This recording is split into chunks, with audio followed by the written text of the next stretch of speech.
This was owned by my grandparents, Jose Pitong Ledesma. My grandmother was Anita Locsin Ledesma.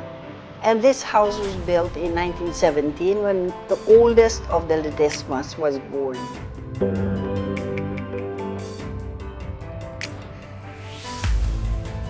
The exterior of the house looks amazing, and it's my first time here actually, so I asked my family where it was and they said, yung maraming parol. Over there is a chapel, and also as you can see, the staircase comes from both sides, and this is unique for ancestral homes here. You can also see the plaque over here that says whose house this is, and the sign below it saying 1917. So, join me as I go inside.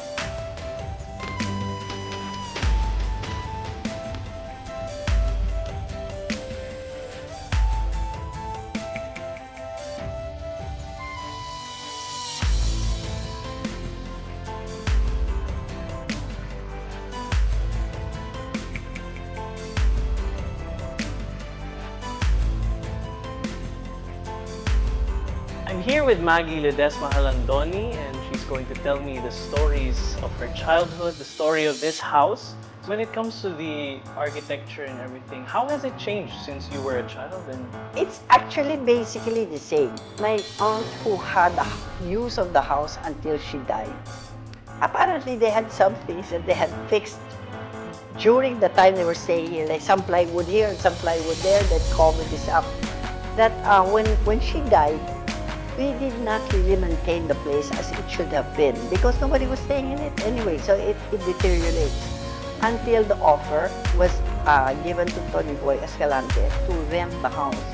When we had a firm offer that we were to rent the house, that's when we decided, okay, now we will fix the house and put it into how it was before, Because when my aunt died, water had stopped, so it was slowly deteriorating. But, we kept it afloat.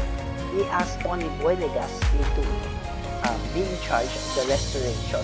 When they just took out, they thought they had to change everything that was deteriorating, like the plywood, only to find out that the plywood was part of a construction maybe before, much before.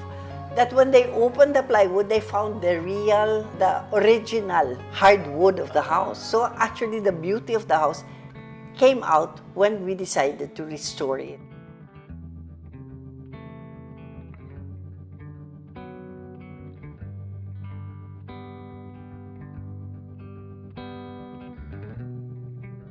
according to the architect, Tony Boy Legaspi, the owner of the house didn't want too many changes made. They only wanted minor renovations, just like the ceiling of the house, which was lowered to make way for the accents and the lights.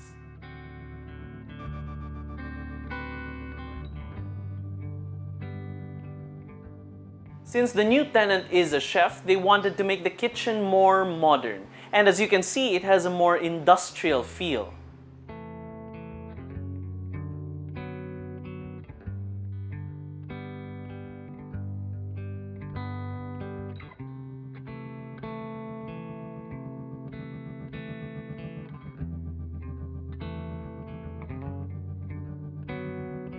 The chapel was built when my grandmother could not, physically she couldn't take it anymore.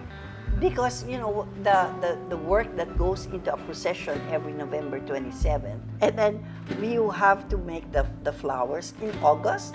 You start making already crepe paper flowers. Now we use fresh flowers. She decided to build the chapel. The chapel came in much later. Beautiful stories. And yes, definitely this house is filled with food, faith, love, music, and family.